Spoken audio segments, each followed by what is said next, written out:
আসসালামু আলাইকুম, সবাইকে স্বাগতম জানাচ্ছি আজকে ক্লাসে। তোমরা যারা আমার সাথে যুক্ত আছো আমাকে ঠিকমতো শুনতে এবং দেখতে পাচ্ছ কিনা জানাও। আমরা আজকে যেটা পড়বো সেটা হচ্ছে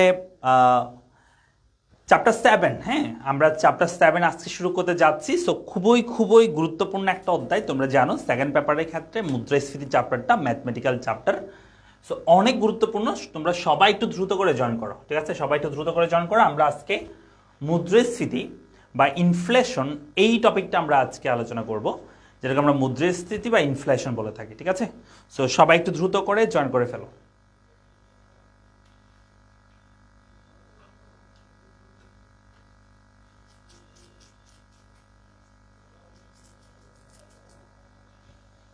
শেখ আব্দুল হোসেন মিয়াদ আছে। স্যার কেমন আছেন? ভালো আছি আলহামদুলিল্লাহ। তোমরা কেমন আছো সবাই সেটা আমাকে জানাতে ভুলো না, ঠিক আছে? তোমরা কেমন আছো সেটাও জানাও। স্যার আমরা পড়বো আজকে ইনফ্লেশন। ওকে, সবাই একটু দ্রুত করে জয়েন করে ফেলো, সবাই একটু চলে আসো।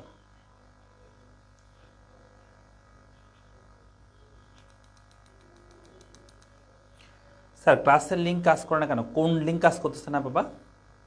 উম্মে হাবিবা, কোন লিঙ্ক কাজ করতেছে না? এখন যেটা দিলাম আমি গ্রুপে সেটা, নাকি অন্য কোনো লিঙ্ক কাজ করতেছে না?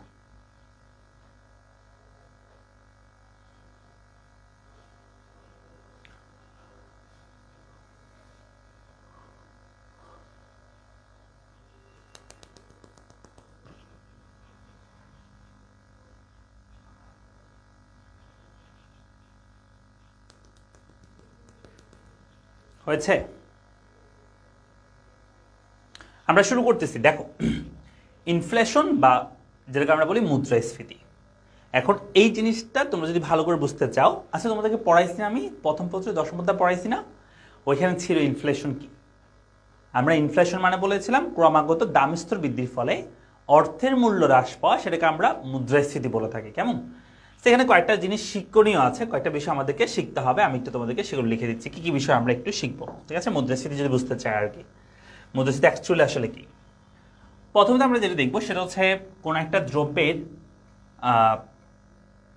আমরা দাম সম্পর্কে একটু যদি বলি, দাম যেটাকে আমরা ইকোনমিক্সে পি দ্বারা প্রকাশ করি। পি মানে প্রাইস। যেমন আমি যদি বলি এই কলমের দাম হচ্ছে সাপোজ 10 টাকা, ঠিক আছে? সো এটা একটা হচ্ছে কোন একটা ইন্ডিভিজুয়াল কোন একটা দ্রব্যের দাম। এরকম সব জিনিসের দাম, যেমন একটা কলমের দাম, একটা মোবাইলের দাম, একটা বইয়ের দাম, এবার বিভিন্ন দাম থাকবে। এটা হচ্ছে 10 টাকা। আরেকটা বিষয় আছে যেটাকে আমরা বলি দামের স্তর। কি বলি বলো? দামের স্তর। দামের স্তর মানে কি? দামের স্তর মানে যেটাকে আমরা বলি, এটাকে আমরা পি দ্বারা প্রকাশ করি, যেটাকে আমরা প্রাইস লেভেল দ্বারা বলি। সো প্রাইস লেভেল বলতে আসলে কি বোঝানো হয় তোমাদেরকে আমি একটু বোঝাই বলি। আগে একটু শোনো। দাম বলতে একটা ইন্ডিভিজুয়াল দ্রব্যের দাম, আর দাম স্তর মানে হচ্ছে একটা দেশে যত দ্রব্য থাকবে সব জিনিসের গড় দাম। স্যার কেমনি? আমি যদি বলি একটা কলমের দাম 10 টাকা, একটা খাতার দাম 50 টাকা, আরেকটা মনে করো যে আরেকটা বইয়ের দাম হচ্ছে 30 টাকা। আমি যদি বলি টোটাল টাকার পরিমাণ কত, মানে টোটাল মূল্য কত, এটা এটা এটা যদি যোগ করে আমাদের আনসার হয় 90। এটা হচ্ছে মোট। যেহেতু তিনটা দ্রব্য, আমি 3 দিয়ে যদি ভাগ করে দিই 90কে 3 দিয়ে ভাগ করে দিলাম, আনসার কত হলো? 30। এটাকে বলা হয় দামের স্তর। তাহলে দামের স্তর মানে কি? দামের স্তর বলতে আমরা যেটা বুঝে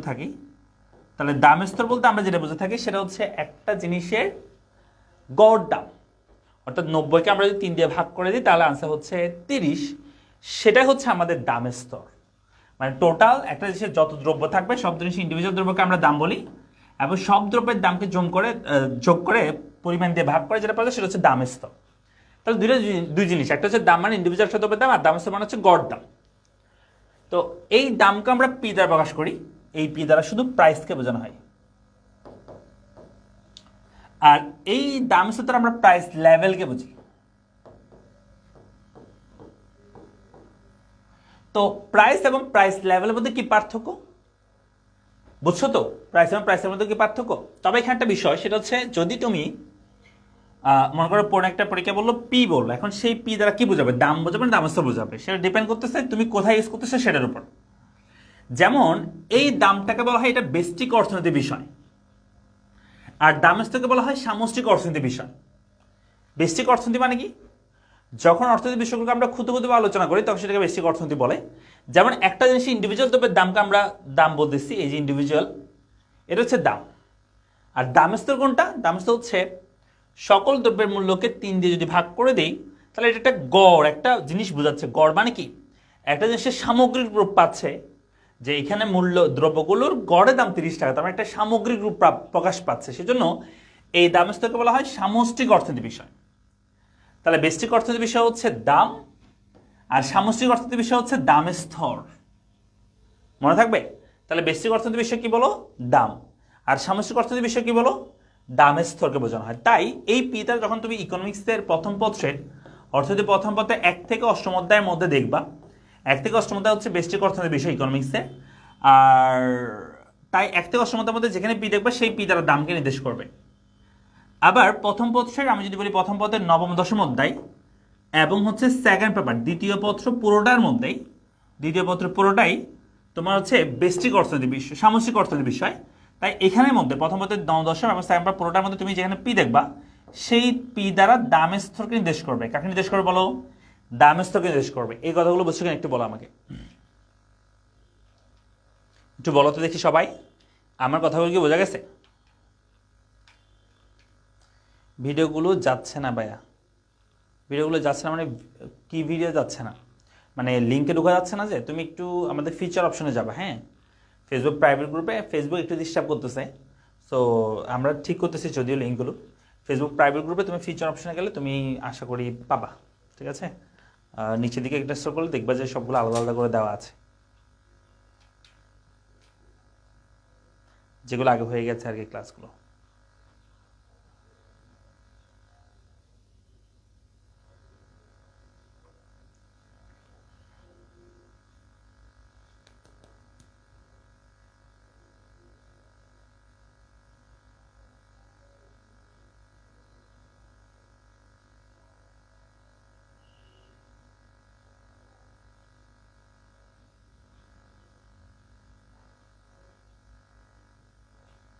আপনাদের পড়ালেখা অ্যাপস করার ট্রাই করতেছেন না কেন?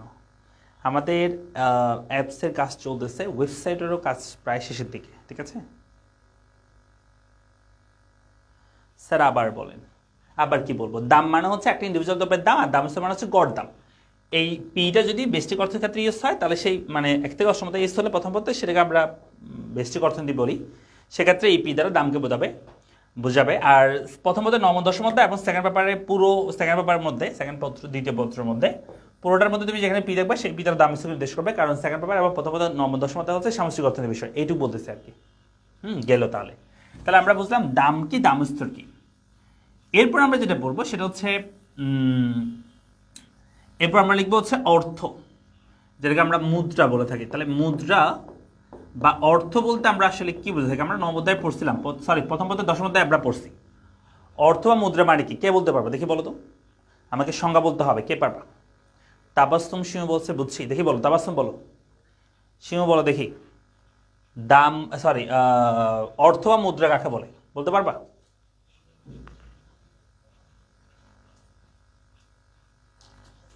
অর্থ বা মুদ্রা কাকে বলে বলতে পারবা? একটু বলো দেখি সবাই, অর্থ বা মুদ্রা কাকে বলে?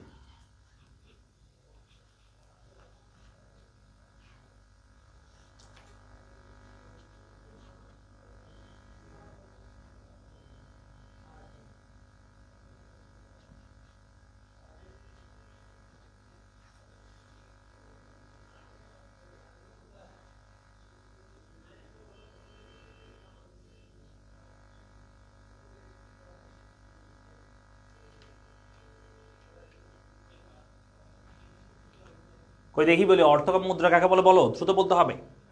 অর্থ বা মুদ্রা বলতে আমরা আসলে কি বুঝে থাকি, দ্রুত বলো। ওমা এটা বলতে পারবো না বলে এটা কোনো কথা? হ্যাঁ, এই যে পূজা আমাদেরকে বলছে, যা কিছু বিনিময় মাধ্যম, সঞ্চয়ের বাহন এবং মূল্যের পরিমাপক হিসেবে কাজ করে তাকে আমরা অর্থ মুদ্রা পড়ে থাকি। প্রথম 10ম অধ্যায়ে আমরা পড়ছিলাম, হ্যাঁ। অর্থাৎ যা কিছু বিনিময় মাধ্যম, সঞ্চয়ের বাহন, মূল্যের পরিমাপ হিসেবে কাজ করে তাকে আমরা অর্থ বা মুদ্রা বলে থাকি, ঠিক আছে? তো এই যে অর্থ মুদ্রা বলছি, এটার আবার আরেকটা বিষয় আছে, সেটা হচ্ছে অর্থের মূল্য বা মুদ্রার মূল্য। অর্থের মূল্য বা মুদ্রার মূল্য যদি আমি বলি, অর্থ বা মুদ্রার মূল্য কি? তো অর্থ মুদ্রার মূল্য মানে হচ্ছে একটা নির্দিষ্ট পরিমাণ অর্থ দ্বারা যেই পরিমাণ পণ্য বা সেবা সামগ্রী ক্রয় করা যায় তাকে বলা হয় সেই পরিমাণ অর্থের মূল্য। মনে করো তোমাকে আমি একটা 10 টাকার নোট দেখালাম, আমি বললাম যে এই 10 টাকার নোটের মূল্য কি, তুমি বলো তো।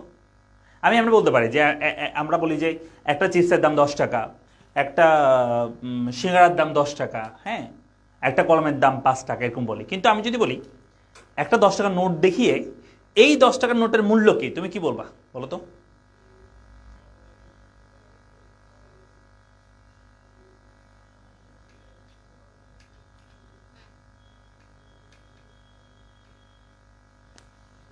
আনসার হচ্ছে ওই 10 টাকা দ্বারা তুমি যেই পরিমাণ পণ্য বা সেবা সামগ্রী ক্রয় করতে পারবা।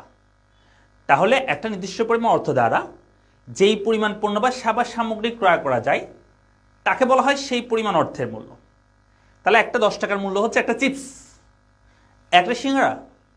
তার মানে ওই টাকা দিয়ে তুমি যে পরিমাণ পণ্য বা সেবা সামগ্রী কিনতে পারবা তাকে বলা হয় তার মূল্য। ক্লিয়ার? তাহলে অর্থের মূল্য মানে হচ্ছে একটা নির্দিষ্ট পরিমাণ অর্থ দ্বারা যে পরিমাণ পণ্য বা সেবা সামগ্রী ক্রয় করা যায় তাকে আমরা বলি সেই পরিমাণ অর্থের মূল্য। এই অর্থের মূল্যটাকে আমরা এখানে একটা সূত্র যেটাকে আমরা বলি ভ্যালু অফ মানি, ভিএম। অর্থের মূল্য মানে হচ্ছে value of money, VM. VM দ্বারা আমরা প্রকাশ করতে পারি অর্থের মূল্যকে। সো ভিএম মানে হচ্ছে ভ্যালু অফ মানি। কেমনে করব? আমরা যেটা করব সেটা হচ্ছে এটা একটা সূত্র, সেটা হচ্ছে 1/p। হ্যাঁ, অর্থের মূল্য বের করার সূত্র হচ্ছে অর্থের মূল্য ভিএম সমান 1/p। তোমরা আমাকে বলবা এখানে এই পি দ্বারা কি বোঝাচ্ছে? পি দ্বারা এখানে দামকে বোঝাচ্ছে নাকি দাম স্তরকে বোঝাচ্ছে? একটু বলো, বলো তো দেখি তোমরা বাচ্চারা, একটু বলো তো দেখি সবাই, একটু বলো।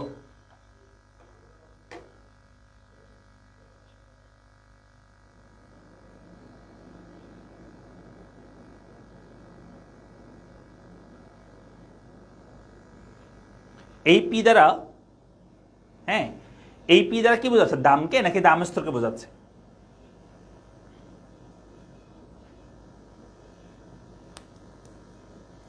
একজন বলছে দামকে মনে হয় বোঝাচ্ছে। মনে হয় তো এরকম কোনো কথা নাই। হ্যাঁ,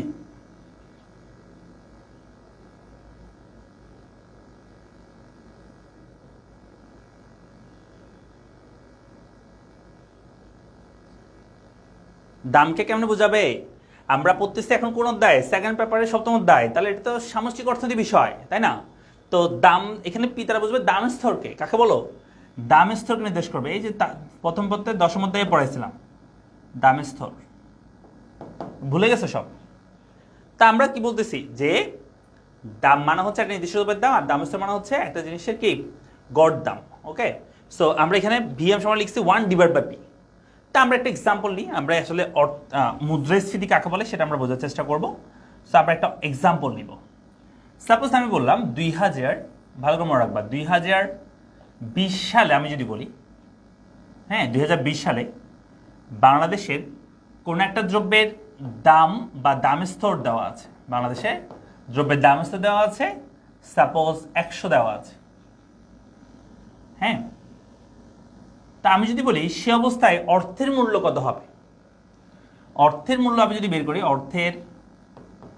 অর্থের মূল্য যদি আমরা বের করি, যেটাকে আমরা বলি VM, value of money, VM যদি আমরা বের করি, আনসার হবে 1/p, অর্থাৎ 1/100 দিয়ে ভাগ করব, আনসার হবে 0.01। আমি যদি বলি 2020 সালে দাম স্তর হচ্ছে এটা, 2021 সালে মনে করো এই দাম স্তরটা বৃদ্ধি পেয়ে, দাম স্তরটা বৃদ্ধি পেয়ে 100 জায়গায় হয়ে গেছে, যেটা 100 ছিল সেটা বেড়ে হয়ে গেছে মনে করো যে 200 টাকা হয়ে গেছে।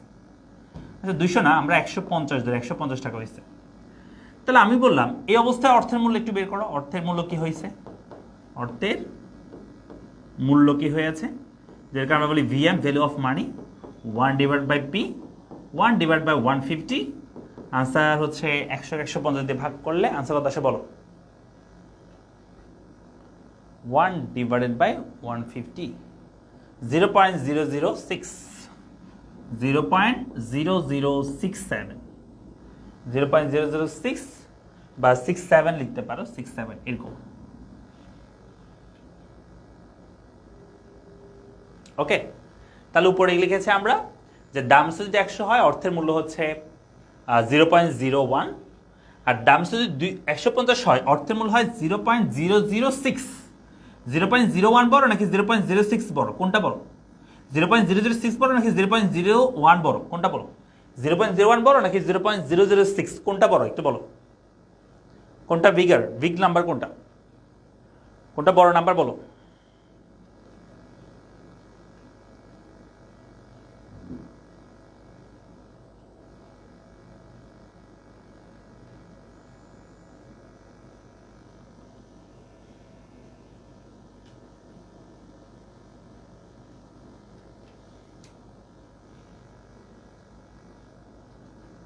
একটু বলো দেখি সবাই।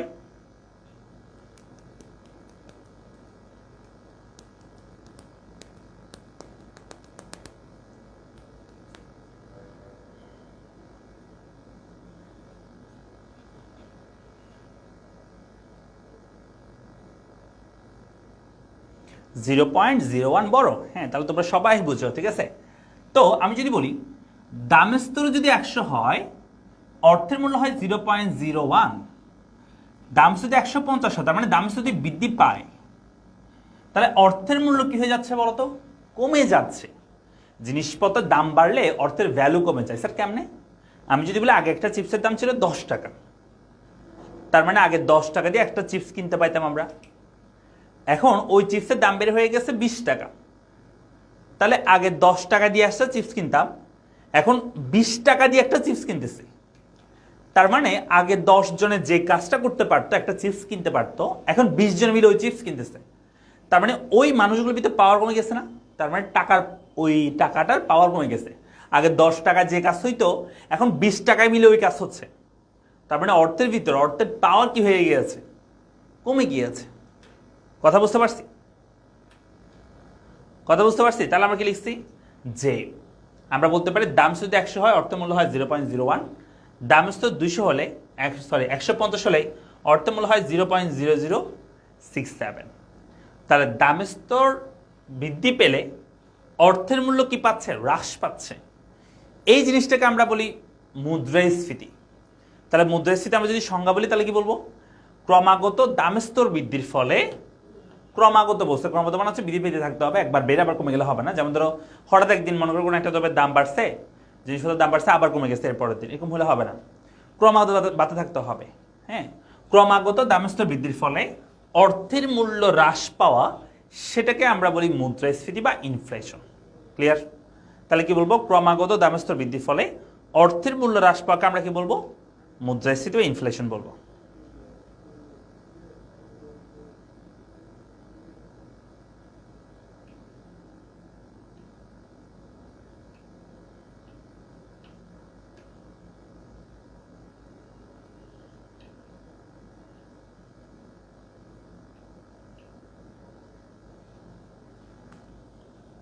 টাকা সস্তা হয়ে গেছে। হ্যাঁ, আবার মুদ্রার সংকোচন যদি বলি, মুদ্রাস্ফীতি হচ্ছে এটা, দামস্তর বৃদ্ধির ফলে অর্থের মূল্য হ্রাস পাওয়া, মুদ্রাস্ফীতি। আর মুদ্রার সংকোচন যদি বলি তাহলে এটা অপোজিট কি?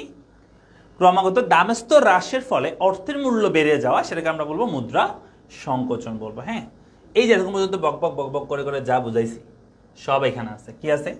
প্রথমে এখানে আসছে অর্থনীতি কাকে বলে, কিছু সংজ্ঞা দেওয়া আছে।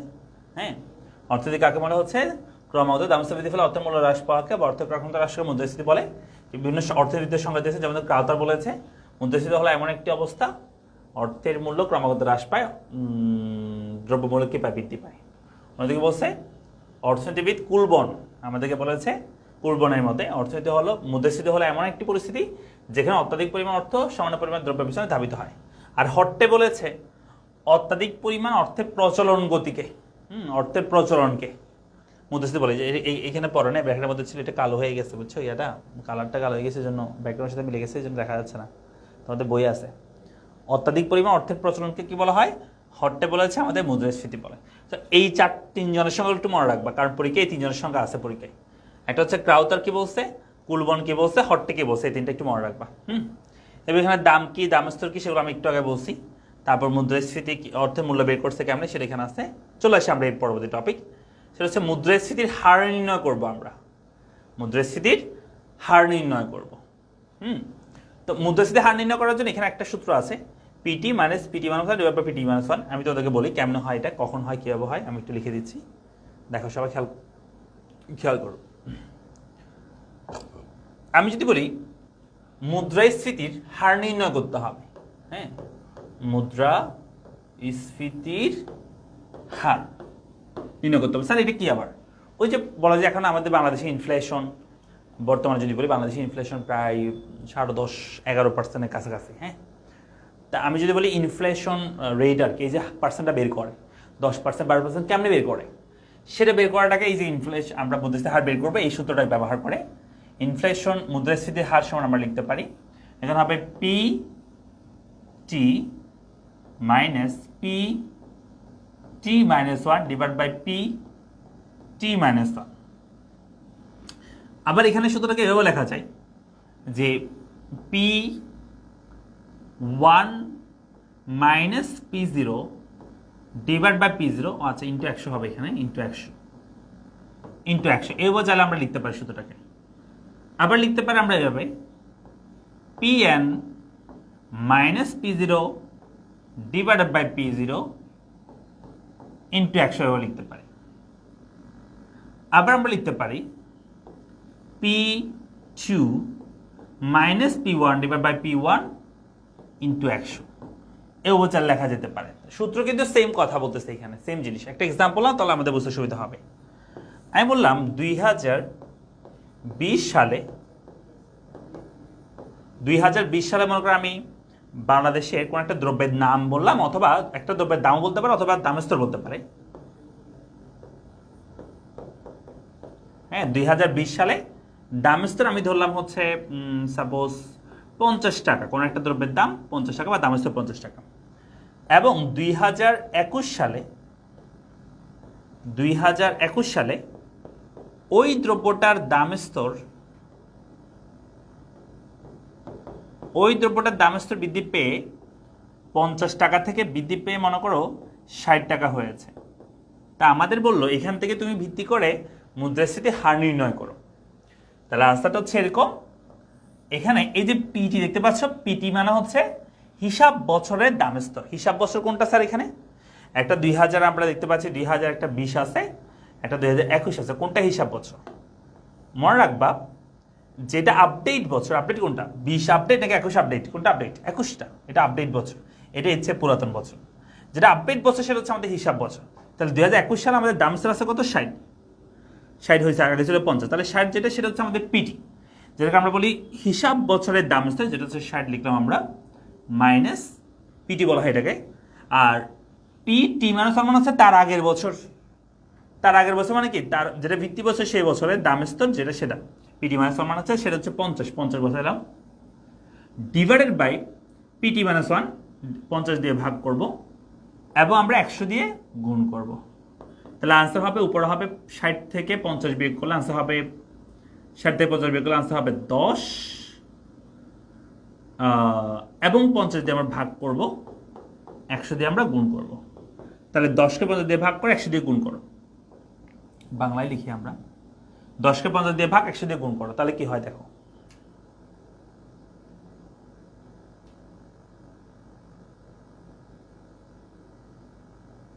তাহলে আনসার হচ্ছে 20%। আমাদের আনসার বের হচ্ছে 20%। এখানে দেখো এই যে পিটি মানে যে বিষয়, পিটি মানে হচ্ছে আমাদের হিসাব বছরের দাম স্তর, পিটি মানে হচ্ছে তার আগের বছর দাম স্তর বা ভিত্তি বছরের দাম স্তর। এখানে হচ্ছে পি ওয়ান মানে হচ্ছে হিসাব বছরের দাম স্তর, পি জিরো মানে হচ্ছে ভিত্তি বছরের দাম স্তর। এখানে হচ্ছে পি মানে হিসাব বছরের দাম স্তর, পি জিরো মানে ভিত্তি বছরের দাম স্তর। এখানে পি ওয়ান আছে হিসাব বছরের দাম স্তর, পি ওয়ান মানে হচ্ছে ভিত্তি বছরের দাম স্তর। সবসময় মনে রাখবা যদি সংখ্যা থাকে এখানে 1 থাকলে এখানে 0 হবে, মানে তার একটা ছোট সংখ্যা হবে। এখানে 2 থাকলে এখানে 1 হবে। এখানে যদি 3 থাকতো তাহলে এখানে 2 হইতো। বুঝা গেছে? এরকম। আর এর ক্ষেত্রে এটা পিএন পি0, আর এটা তো মনে আছে PT minus PT minus one divide by T minus one. T minus one মানে হচ্ছে তার আগের বছর বোঝাচ্ছে বা ভিত্তি বছর বোঝাচ্ছে। ওকে, তাহলে আমরা মুদ্রাস্ফীতির হার বের করতে পারবো এই সূত্র ব্যবহার করে? একটু বলো তো পারবে কিনা?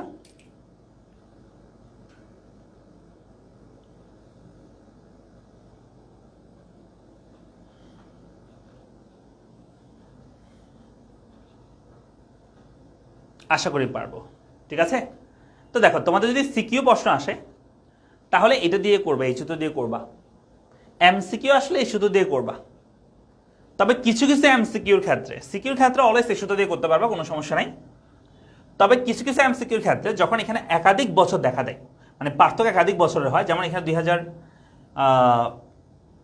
উপরটা 2020-এর পরে, এটা যদি 2020-এর পরে এখানে যদি 2021 না হয়, যদি 2022 হইতো, 2 বছর গ্যাপ হইতো, 2022 সাল হইতো, তাহলে কিছু কিছু ম্যাথের ক্ষেত্রে, কিছু কিছু ম্যাথ বলতে এমসিকিউর ক্ষেত্রে এই সূত্র দিয়ে আনসারটা মিলে না।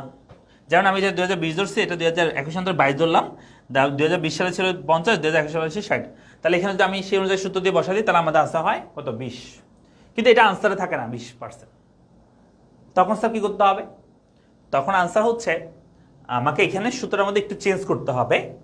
যদি 1 বছরের বেশি ব্যবধান থাকে, আর 1 বছর ব্যবধান থাকলে তো এটা দিয়ে করবে, 1 বছর ব্যবধান থাকলে কোনো সমস্যা নাই। 1 বছরের বেশি ব্যবধান থাকলে যদি এটাতে না মিলে, মিললে তো হয়ে যাবে, মিললে কোনো সমস্যা নাই, এটা দিয়ে মিলে গেলে সেটা আনসার।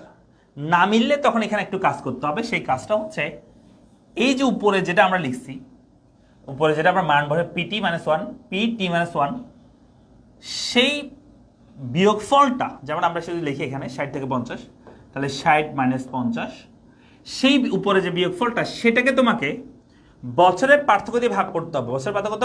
2022 - 2020, অর্থাৎ বছরের পার্থক্য দিয়ে ভাগ করবো উপরেরটাকে, এই যে PT-1 ডিভাইডেড বাই ইয়ারের পার্থক্য দিয়ে ভাগ করতে হবে যদি 1 বছর বেশি ব্যবধান থাকে তখন। এবং একদম শেষে তো PT-1 মানে হচ্ছে একদম শেষে যেটা বৃত্তি বছর জামাস আছে সেটা বসা দিলাম ইন্টু 100। কেমনে মান বের করবো? আমরা আগে এটা থেকে বের করে দেবো, তাহলে আনসার 60 থেকে 50 বের করলে হয় 10, 22 থেকে 20 বের করলে আনসার হয় 2, 10কে 2 দিয়ে ভাগ করবো এবং 50 দিয়ে, লাস্টে 50 দিয়ে ভাগ করবো, এখানে 100 দিয়ে গুণ করবো। তাহলে আনসার দাঁড়াবে হচ্ছে 10 যদি 2 দিয়ে ভাগ করি, এই 10কে 2 দিয়ে ভাগ করলে আনসার হবে কত? 5। হ্যাঁ, 10 দিয়ে ভাগ করলে 5, 5কে 50 দিয়ে ভাগ করবো, 100 দিয়ে গুণ করবো, তাহলে আনসার মনে হয় 10%-এর মতো আসতেছে। আগে যে আনসার আসছিল তার অর্ধেক। আসলে এখানে 2 বছর ব্যবধান হওয়াতে আমরা 2 বছর আলাদা আলাদা করে ভাগ করে দিয়েছি। যেমন 2 বছরে মিলে আমি যদি 1 বছর হইতো, 20-এর পর 21 হয়েছিল, তখন 20% আসছে। এখানে 20-এর পর 22 হচ্ছে বিদায়, প্রতি বছর যদি বলি তাহলে তার অর্ধেক, এই পার্সেন্টটাকে তুমি যদি 2 দিয়ে ভাগ করে দাও, তাও আনসারটা ডাইরেক্ট তুমি বুঝতে পারবা 10% হচ্ছে। হ্যাঁ, মানে আগে সূত্র দিয়ে করে যে আনসার বের হচ্ছে সেটাকে 2 দিয়ে ভাগ করে দিলে কিন্তু এই আনসারটা পেয়ে যাচ্ছে আমরা। কোনটা? যেখানে একাধিক বছর থাকবে। তবে এটা আমি বলতেছি কখন হবে? যখন তুমি আগের সূত্র দিয়ে করে আনসার মিলবে না অপশনের মধ্যে, তখন তুমি এই সূত্র ইউজ করবা। আগের সূত্র দিয়ে না মিললে তখন, আর মিলে গেলে আগের সূত্র দিয়ে, তখন এই বছরের পার্থক্য দিয়ে ভাগ করার দরকার পড়বে না, তুমি আগের সূত্র দিয়ে করে ফেলবা। মনে থাকবে? বলো, বুঝছো কিনা বলো, সবাই পারবে কিনা বলো।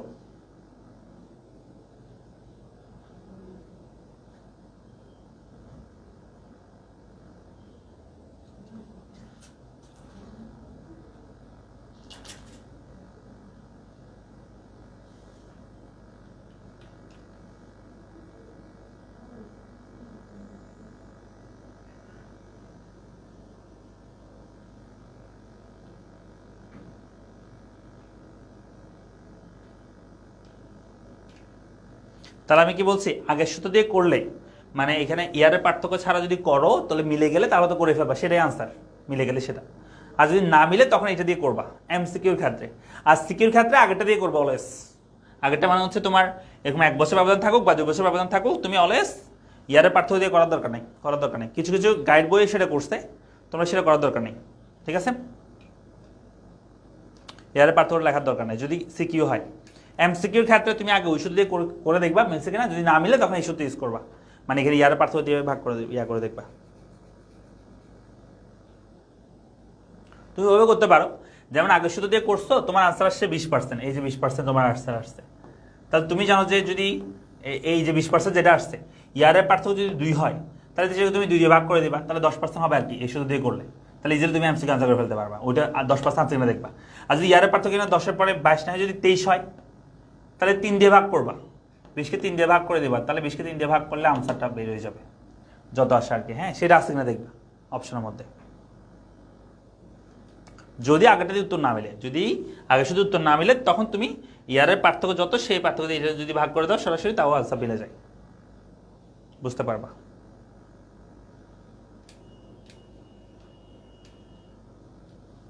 আমরা কি বুঝছি? পারবো? একটু বলো পারবে কি না?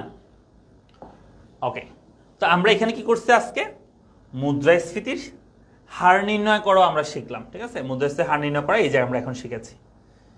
এরপর আমাদের যে টপিকটা সেটা হচ্ছে মুদ্রাস্ফীতির চিত্র আমাদের পড়তে হবে। এটা আমরা আজকে ধরবো না, এটা ধরলে পুরো ক্লাস করতে হবে একটা পুরোটা অংশ, কারণ একটু করে পড়ালে তোমরা তাড়াহুড়া করে পড়ালেও বোঝাতে পারবো না। মুদ্রাস্ফীতির চিত্রটা যদি আমরা ভালো করে বুঝতে হয়, দুই ধরনের চিত্র আছে এখানে, এগুলো তোমরা যদি ভালো করে বুঝতে চাও আমরা নেক্সট ক্লাসে সেটা পড়বো। কেউ ক্লাস মিস দেবে না এই চ্যাপ্টারে, ঠিক আছে? কেউ ক্লাস মিস দেবে, কারণ একটা ক্লাস মিস করলে পরের ক্লাস কিন্তু বুঝবা না। ওকে, তো আমরা মুদ্রাস্ফীতির চিত্রগুলো নেক্সট ক্লাসে আলোচনা করব, ঠিক আছে? আজকে এইটুক পর্যন্ত থাক, আমরা নেক্সট ক্লাসে বাকিটুকু আলোচনা করব, ঠিক আছে? তোমাদের ক্লাস এখানে শেষ। আমি একটু করে কাজ করব লাইভ চলা অবস্থায়, ঠিক আছে? তোমরা চলে যেতে পারো, সমস্যা নেই। ফাইলটা একটু আনতে বলো তো, উখোশে আসতে বলো।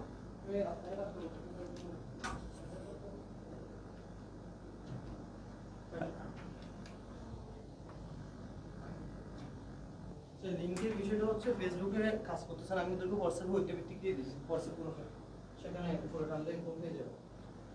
আচ্ছা, তোমাদের লিঙ্কগুলো হচ্ছে ফেসবুকে হয়তো কাজ করতেছে না, তোমাদের হোয়াটসঅ্যাপ গ্রুপে নাকি দেওয়া হয়ে আছে, তোমরা উপরে গেলে পাবা, ঠিক আছে? হোয়াটসঅ্যাপ গ্রুপের লিঙ্কগুলো হয়তো দিয়ে দেওয়া হয়েছে।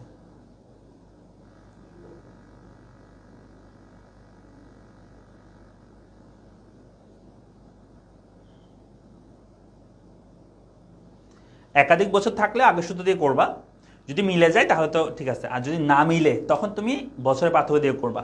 তবে সিকিউর ক্ষেত্রে আগেরটা দিয়ে করবা, মানে তখন বছরের পাথর দিয়ে করার দরকার নেই। সিকিউর ক্ষেত্রে, এমসিকিউর ক্ষেত্রে বলছে যদি না মিলে সেক্ষেত্রে ওটা দিয়ে করবা।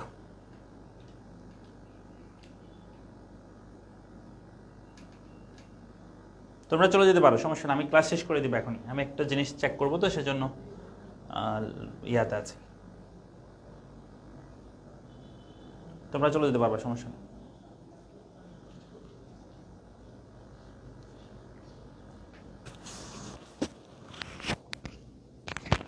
ক্লাস শেষ।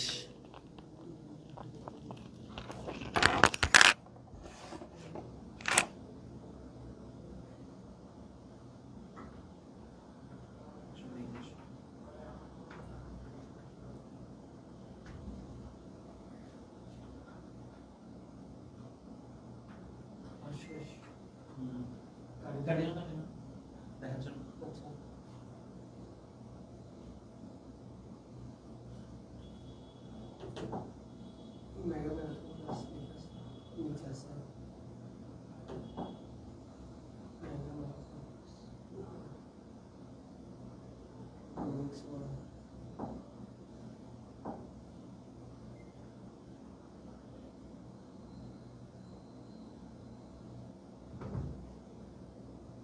পিডিএফ না,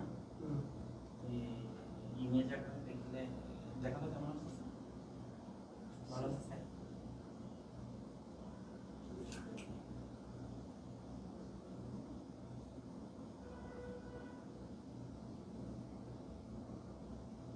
ঠিক আছে, লেখাটা দেখ বোঝা যাচ্ছে? যাচ্ছে তো, আপনি এটা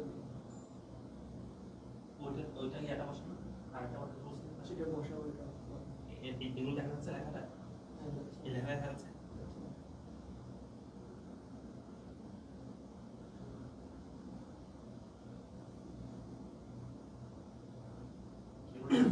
আপনার মোবাইল নিলে আরো ভালো হবে, এটা ফোকাস বেশি করে।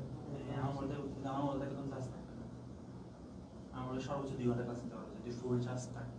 2 ঘন্টা 8 ঘন্টা দিতে পারবো, একটা মানে একটা না 2 ঘন্টা 8 ঘন্টার উপর নিতে পারবো না। আর চার্জ দিতে সময় লাগবে, আমাদের পাওয়ার মোবাইল নিয়ে আসতে হবে, আমাদের বাসার চার্জার নিয়ে আসতে হবে।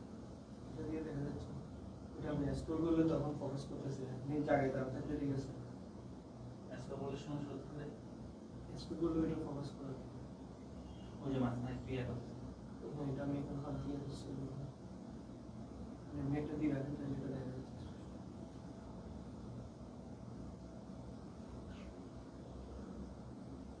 একটু সাদাগুলো ইয়া করতেছে, ডিস্টার্ব করতেছে, লেখা সাদাগুলো। আমি গ্রিন দিয়ে দিব,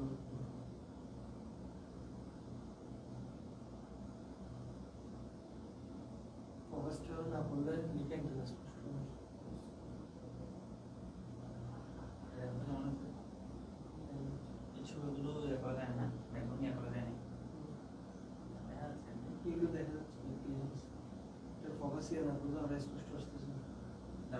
করে দিই আমি ওই সিমটা ফেল করে দিই। মোবাইলের পাওয়ার অফ করা যেত।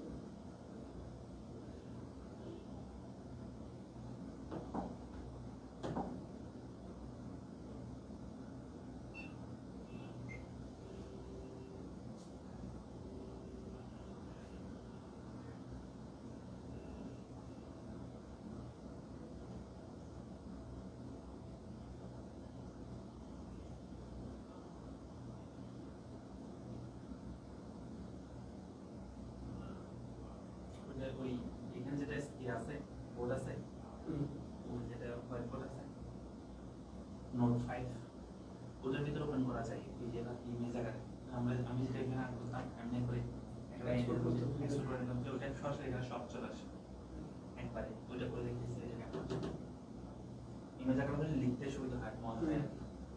আর সামনে আগা পিছনে আগাতে সুবিধা হয় নাহলে এখন এটা একবার লিখে ইয়া করা সমস্যা এটা তো আবার ভুল থেকেও যায় মনে হয় যেগুলো লেখা হয় ভুল থেকেও যাবে মানে আর এস কি পড়াইছে ভুল থেকে যাবে ওগুলো আমার মনে হয় এক্সপোর্টও করা যায় আমি দেখি ওগুলো করা যায় এর আগে এই যে টিচিং মোডে চলে যাবে আগে এটা ক্লিক করে টিচিং মোডে যাবে এটা ক্লিক করে মোডে টিচিং মোড তাহলে ওই প্যানেলের এক্সট্রা জিনিসগুলো চলে যাবে পিসি মোডে আর কি তারপরে এখানে ক্লিক করে তারপরে এই যে এখানে এই যে ঠিক আছে এটা ক্লিক করে এই যে ফাইল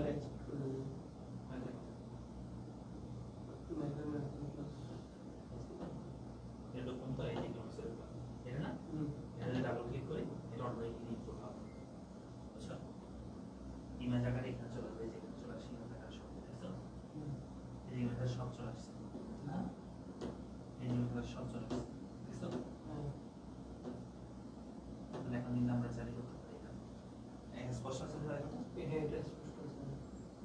এখান থেকে কিন্তু আপনার সব আছে বাস্তবে এটা না আপনি তার অবস্থা না এখান থেকে আমাদের বোর্ড কিন্তু সব সব আছে হ্যাঁ এখানে কি আছে কিন্তু মোবাইল ক্লিয়ার আছে না এখন আমি সামনের দিকে আগাতে হলে এদিকে এটা দিয়ে সামনের দিকে আগাতে পারবো বুঝলি এর সুবিধা হচ্ছে এটা দিয়ে লিখলে যেমন আমি লিখতেছি এখন এই যেটা আমি এখানে কি প্যান বা কোন ভালো হবে মানে আমি এটা লিখতেছি ঠিক আছে এই যে লেখাগুলো থেকে যায় মানে আমাকে প্রতিবারে কাটতে হচ্ছে পুরো দিনের সাদা দেখা যাচ্ছে। হ্যাঁ পুরো দিনের সাদা দেখা যাচ্ছে। সাদা তো ফুল দেখা যাচ্ছে এটা মোবাইলের ডিসপ্লে পূর্ণগুলো দেখা যাবে দেখা যেতে পারে কি দেখা যাবে বলো এখানে রাইট দেখা যাবে দেখা যাবে। দেখা যাচ্ছে দেখা যাচ্ছে। গ্রিন এটা সব একটা হয়ে যাচ্ছে। সবাই কেমন দেখা যাচ্ছে এটাতে দেখা যাচ্ছে। ওই রেড কালারটা ছাড়া বাকি সব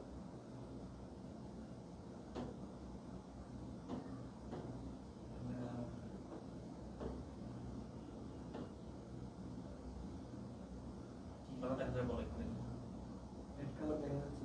রেড রেড red তো আছে তারপর ইয়েলো এটা মোটামুটি ব্লু কালার চেয়ে নিচ্ছে তিনটা কালার এই যেমন দেখা যাবে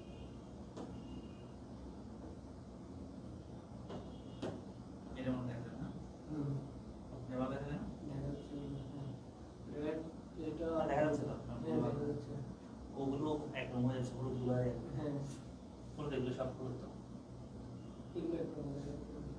ঠিক আছে এখন হচ্ছে মেইন বিষয়টা হচ্ছে এখন আমি সামনের দিকে আগাতে চাইলে মানে ওইটা ও অবস্থা তাকাতে পারবো আমি বুঝলেন যেমন আমি এখন এই অবস্থা এখন আমি কিছু জন দিতে চাই খোলা বাদ দেব পিডিএফ আকারে এটা কি সেভ করতে পারবো ওই অবস্থায় কত যাবো চোখ করে দেখুন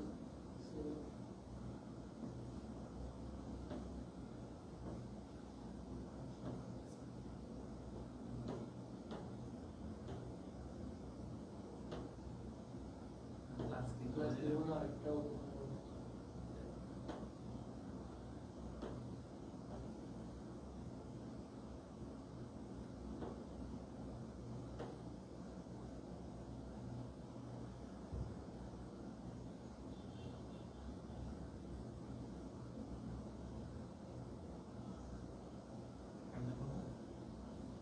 ওইখানে আছে না দেখেন এই পাশে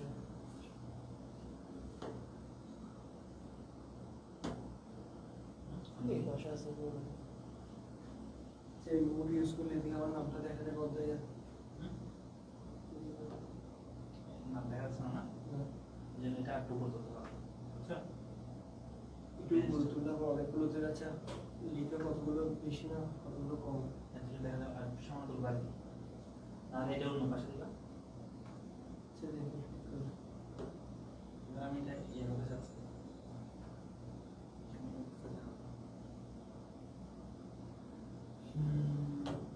দিতে চাই আমি শেয়ার অপশন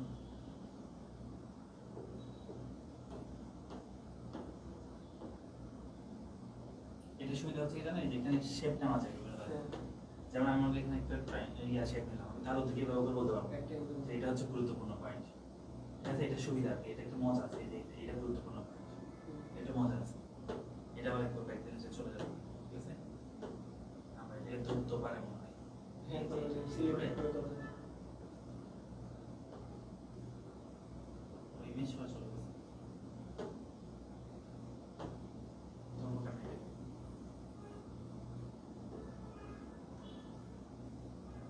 পুরো ইমেজ চলতেছে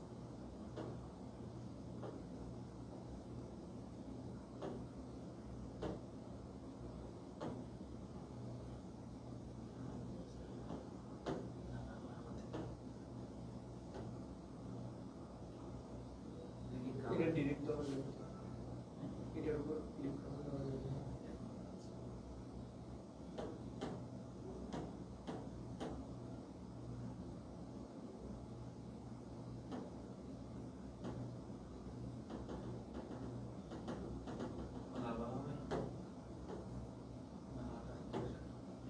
ইউরো ইউরো দিয়ে রেড কালার ইউরো কালার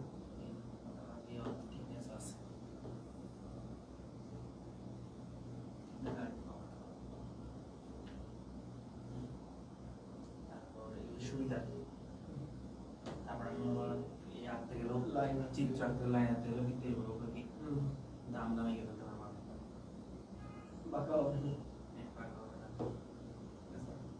আবার ব্যক্তিগত আবার লাইন রাখতে চাই তাহলে এটার সাথে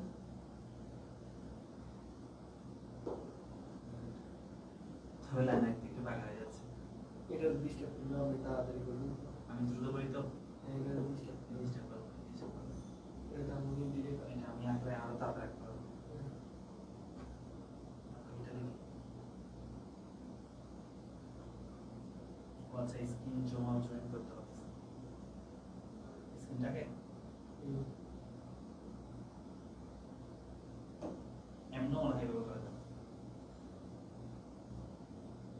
এই যে এভাবে করা যাচ্ছে আমি প্রশ্নটা এখানে রেখে চাইলে আরো কিছু লিখতে পারবো প্রশ্ন আরো ছোট করে রেখে চাইলে আর কিছু লিখতে পারবো না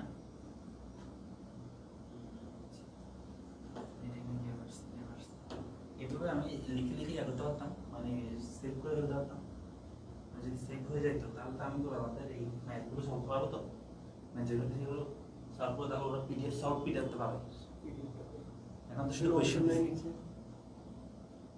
আগে তখন অপশন সেভ স্ক্রিনশট আছে আচ্ছা স্ক্রিনশট নিয়ে নেবেন নাহলে একটা সেভ করে এগুলো অনেক জামা হয়ে যাবে এতগুলো ছবি আমি কেন নিয়ে এখন অনেকগুলো হবে একটা সিস্টেম থাকার তো কথা প্রিন্টে সেভ অপশন আছে এটা দেখেন তো সেভ ডাউনলোডে নিয়ে রাখেন কোথা দিবে ওই পাশে ডাউনলোড আছে ডেস্কটপে করে এক্সট্রা দিব হ্যাঁ দিবেন ফাইলের নাম নিউ ডকুমেন্টস আছে নোট ফাইল লিখতে আছে নোট আছে এখানে ভর্তি তাহলে বুঝতে হবে বলতে সামনে চলে আসে এভাবে করে এখানে যেগুলো লিখতে হবে জোগাড় করতে হবে হাতে আচ্ছা আমরা এইভাবে করে ছোট করে দিয়ে এখানে লিখতে হবে তাহলে ওইটা সব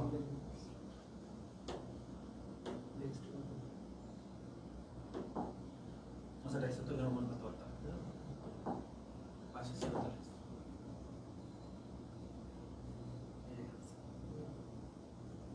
এখানে আসছে এটা মনে হয়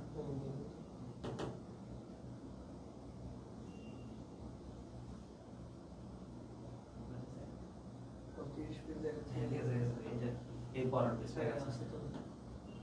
উপরে দেখো, উপরে লিখছিলেন যে আছে। আছে আর এখানে পিডিএফ আকার আছে এখন সেটা আমি একটা কাজ করি এটা আপনি হোয়াটসঅ্যাপে নিয়ে নিতে পারবেন।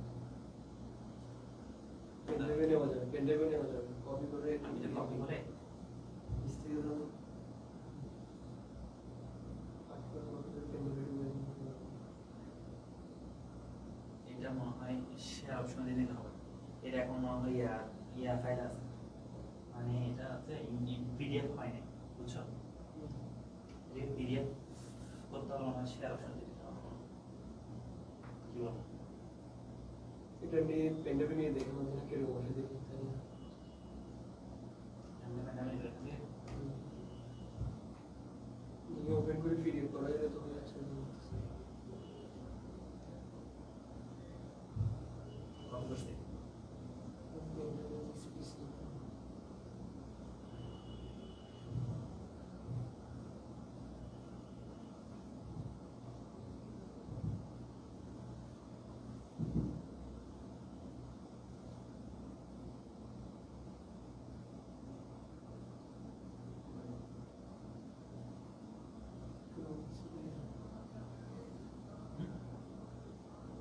লাইভটা কেটে